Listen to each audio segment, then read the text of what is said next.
नमस्कार दोस्तों, मेरे यूट्यूब चैनल में आप लोगों का स्वागत है। दोस्तों आज हम डीटीएच का जो पावर सप्लाई होता है एसएमपीएस, इसको हम रिपेयर करेंगे। और इसका प्राइमरी जो सेक्शन होता है, प्राइमरी सेक्शन को हम फुल रिपेयर करेंगे। और आउटपुट जो सेक्शन है, सेकेंडरी सेक्शन, इसका वोल्ट मीटर टेस्ट करके दिखाएंगे और इसको स्टेप बाय स्टेप कैसे इसको रिपेयर किया जाता है। तो दोस्तों यहाँ पर हम सीरीज जो बोर्ड ले लिए हैं और सीरीज बोर्ड के ही सहारे हम इसको रिपेयर करेंगे। तब तक दोस्तों, यदि आप मेरे यूट्यूब चैनल पर नए हैं तो सबसे पहले मेरे इस चैनल को सब्सक्राइब कर ले और बगल में बेल घंटी प्रेस करना ना भूलें। तो दोस्तों यहाँ पर हम सबसे पहले हम सीरीज बोर्ड में लगाकर इसको टेस्ट कर लेते हैं, इसका क्या रीज़न है, कहाँ तक इसका सप्लाई मिल रहा है। तो दोस्तों यहाँ पर हम सीरीज बोर्ड में लगा लिए और देख रहे हैं यहाँ पर आपका जो सेटअप बॉक्स में सप्लाई नहीं मिल रहा है। और यहाँ पर एक नज़र आ रहा है जो कि पावर सप्लाई का एक जो रेजिस्टेंस होता है वो रेजिस्टेंस जला हुआ है। आपको दिखाते हैं। पहले मल्टीमीटर को यहाँ हम 600 के रेंज में, एसी 600 के रेंज में हम रख लेंगे और उसके बाद में हम इनपुट सप्लाई चेक करेंगे कि मेरा इनपुट सप्लाई मिल रहा है कि नहीं मिल रहा है। तो दोस्तों देख रहे हैं यहाँ पर हम जो आता है, एक यहाँ पर आता है जो कि ऑन ऑफ स्विच है और एक डायरेक्ट पावर सप्लाई पे जाता है। तो दोस्तों यहाँ पर लमसम सप्लाई आपको 250 के आसपास मिल रहा है, देख रहे हैं यहाँ पर। और आउटपुट नहीं मिल रहा है तो यहाँ पर आपका जो स्विच है डीटीएच का, यहाँ पर ऑन करना पड़ेगा, तब सप्लाई आउटपुट देगा। तो दोस्तों देख रहे हैं यहाँ पर आउटपुट सप्लाई मिलने लगा। उसके बाद में हम डायरेक्ट एसएमपीएस के दोनों पोल पर चेक करेंगे तो दोनों पोल पर भी मिल रहा है। और यहाँ जो रेजिस्टेंस होता है आपका, ये रेजिस्टेंस जला हुआ ऐसे भी नज़र आता है। तो यहाँ फ्यूज के बदला भी रेजिस्टेंस देता है, तो इनपुट में मिल रहा है और रेजिस्टेंस आउटपुट सप्लाई नहीं कर रहा है। तो इसको क्या करेंगे कि पहले हम इस रेजिस्टेंस को डायरेक्ट कर लेंगे। एक छोटा सा पतला सा वायर लेकर इसको हम जम्फर कर देंगे। सबसे पहले सीरीज बोर्ड से मेन लीड को निकाल लेंगे, उसके बाद में पावर सप्लाई को ओपन कर लेंगे हम बोर्ड से। और ये जो रेजिस्टेंस आप देख रहे हैं, ये रेजिस्टेंस को हम रेजिस्टेंस का दोनों पिन आपस में हम जम्फर कर देंगे।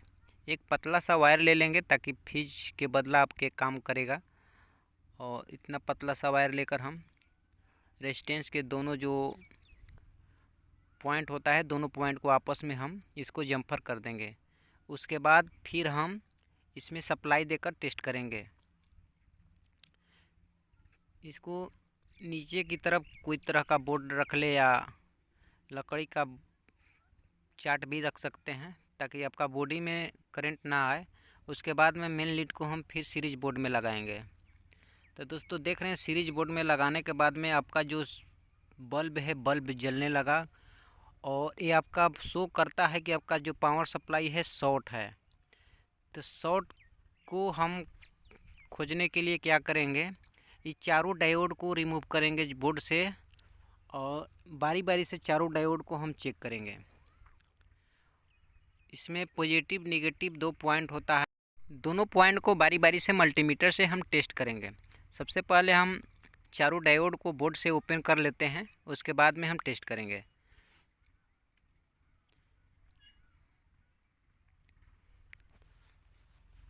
तो दोस्तों यहाँ पर चारों डायोड को हम ओपन कर लिए एक एक पिन, और ये मल्टीमीटर को हम यहाँ बजर पर लगाकर चेक करेंगे। आपका बजर भी देगा और आपका मल्टीमीटर भी शो करेगा। तो दोस्तों हम दिखाते हैं कैसे टेस्ट किया जाता है। तो देख रहे हैं यहाँ पर आपका मल्टीमीटर शो कर रहा है और बजर में आवाज़ भी आएगा मल्टीमीटर में। एक तरफ मल्टीमीटर शो करना चाहिए और दूसरे तरफ नहीं करना चाहिए। और इस तरफ भी देख रहे हैं, इस तरफ नहीं कर रहा है, इसका मतलब है कि डायोड बिल्कुल सही है। इसी तरह से बारी बारी से हम चारों डायोड को टेस्ट कर लेंगे। ये भी सही है और उसके बाद में तीसरा चेक कर लेते हैं। तो दोस्तों देख रहे हैं तीसरा भी डायोड बिल्कुल सही है और ये रहा चौथा डायोड।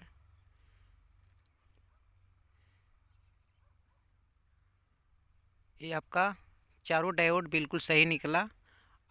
इसको क्या करेंगे कि चारों डायोड को फिर से हम बोर्ड में लगाकर इसको सोल्डरिंग कर लेंगे। जिस तरह से आप निकाले थे दोस्तों, उसी तरह से चारों डायोड को इसमें बोर्ड में लगाकर अच्छी तरह से सोल्डर कर ले और इसको फिर चेक करना नहीं पड़ेगा दोस्तों। इसको फिर से हम सोल्डर कर लेते हैं।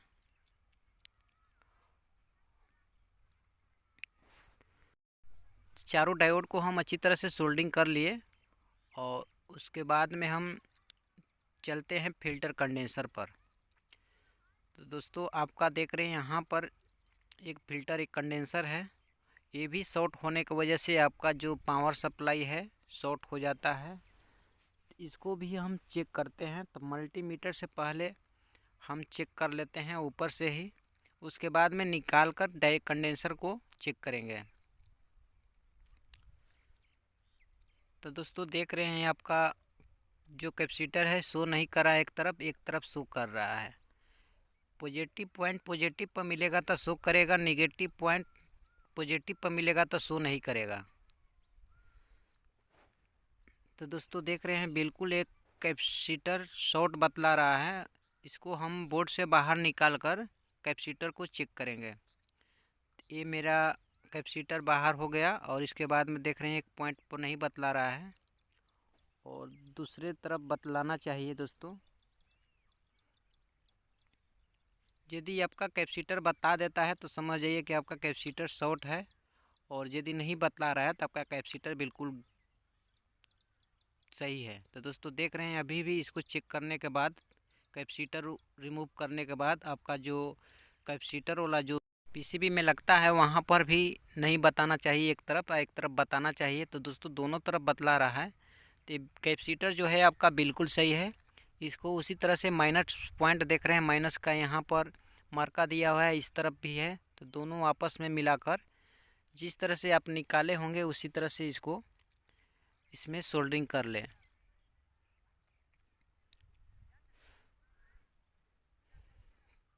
तो दोस्तों इसको हम सोल्डर कर लिए, उसके बाद में हम चलते हैं आईसी पर।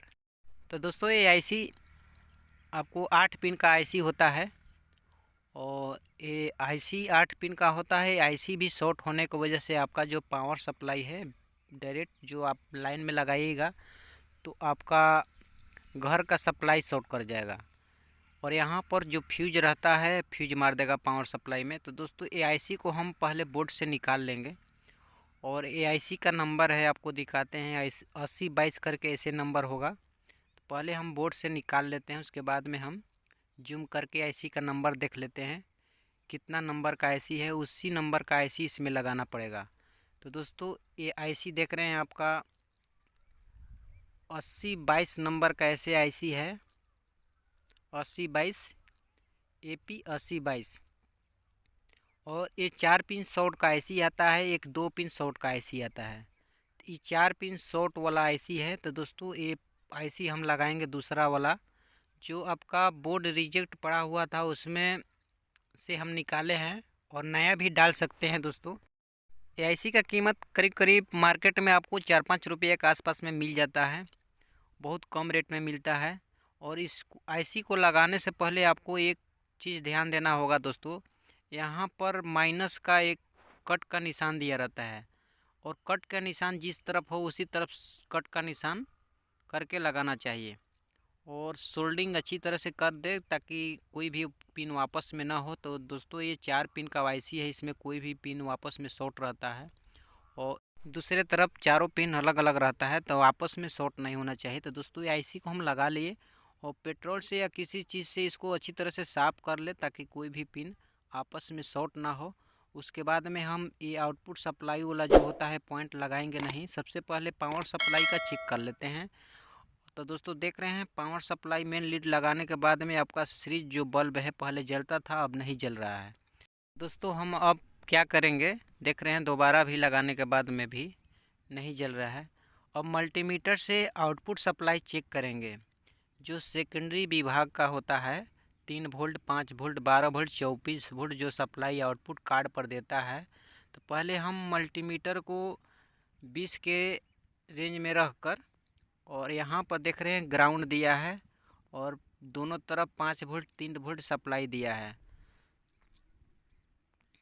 देख रहे हैं यहाँ पर थोड़ा जूम करके हम दिखाएंगे।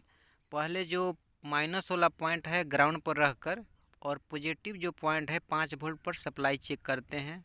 तो दोस्तों देख रहे हैं यहाँ पर 3.48 वोल्ट आपका सप्लाई मिल रहा है करीब करीब, देख रहे हैं यहाँ पर लिखा भी हुआ है। और उसके बाद में हम 12 वोल्ट सप्लाई चेक करेंगे। उसी तरह से एक प्रोब को ग्राउंड पर रखकर चेक करेंगे तो देख रहे हैं यहाँ पर 12 वोल्ट के करीब 14 वोल्ट के करीब करीब आपका सप्लाई आउटपुट कर रहा है। उसके बाद में हम 24 वोल्ट चेक करेंगे। यहाँ पर देख रहे हैं 24 वोल्ट है, थोड़ा जूम करके देख लेते हैं हम। तो दोस्तों यहाँ पर देख रहे हैं 24 वोल्ट लिखा हुआ है, तो 24 वोल्ट को सप्लाई को हम चेक करते हैं। और उसी तरह से ब्लैक वाला प्रोब जो है ग्राउंड पर रखकर और रेड वाला को 24 वोल्ट पर रखकर चेक करेंगे। तो दोस्तों देख रहे हैं यहाँ पर आपको थोड़ा यहाँ पर जो है 200 के रेंज में रखना पड़ेगा, तब आपका 24 वोल्ट शो करेगा, इसलिए कि 20 वोल्ट ले ज़्यादा हो गया। तो दोस्तों देख रहे हैं यहाँ पर 24 वोल्ट शो कर रहा है। उसके बाद में हम 5 वोल्ट सप्लाई लिखा हुआ है। और कोई कोई एसएमपीएस में 5 वोल्ट और 3 वोल्ट सेम रहता है, 3 वोल्ट दोनों तरफ रहता है। और कोई कोई एसएमपीएस में 5 वोल्ट अलग से बनता है और 3 वोल्ट अलग से बनता है। तो दोस्तों इसमें 5 वोल्ट और 3 वोल्ट सेम है, 3 पॉइंट कुछ वोल्ट बताएगा। तो सबसे पहले हम ब्लैक वाला को ग्राउंड पर रखकर रेड वाला रखकर देखेंगे तो देख रहे हैं यहाँ पर 3.47 के करीब करीब आपका वोल्टेज सप्लाई बता रहा है। तो आउटपुट सप्लाई जो है बिल्कुल सही हो गया। उसी तरह से नीचे की तरफ हम अंगुली रखकर इस जो लीड है लीड को लगा लेंगे। देख रहे हैं यहाँ पर आपका सेटअप बॉक्स में सप्लाई आ गया है और ये बिल्कुल सही हो गया है। इसको हम टीवी पर लगाकर और लीड लगाकर चेक कर लेते हैं कि मेरा सेटअप बॉक्स बिल्कुल सही हुआ है कि नहीं हुआ है। तो दोस्तों अगर मेरा वीडियो आप लोगों को पसंद आया होगा तो कृपया करके एक लाइक ज़रूर कर दें। तो दोस्तों यहाँ पर हम ऑडियो वीडियो और जो एल्टीना का वायर आता है एल्टीना का वायर लगा लिए हैं। और देख रहे हैं यहाँ पर टीवी में भी आपका पिक्चर दे रहा है। सिग्नल भी टेस्ट कर लेते हैं हम, सिग्नल इन्फॉर्मेशन पर जाकर आप चेक कर सकते हैं। तो देख रहे हैं यहाँ पर सिग्नल भी आपका बिल्कुल सही है। तो दोस्तों अभी तक मेरा वीडियो लाइक नहीं किया है तो लाइक कर ले और अपने दोस्तों को शेयर करें। और कमेंट में कोई भी सवाल पूछना हो तो कमेंट बॉक्स में ज़रूर पूछे। नेक्स्ट वीडियो में फिर इसी तरह से मिलेंगे, तब तक चलते हैं दोस्तों। जय हिंद, जय भारत, वंदे मातरम।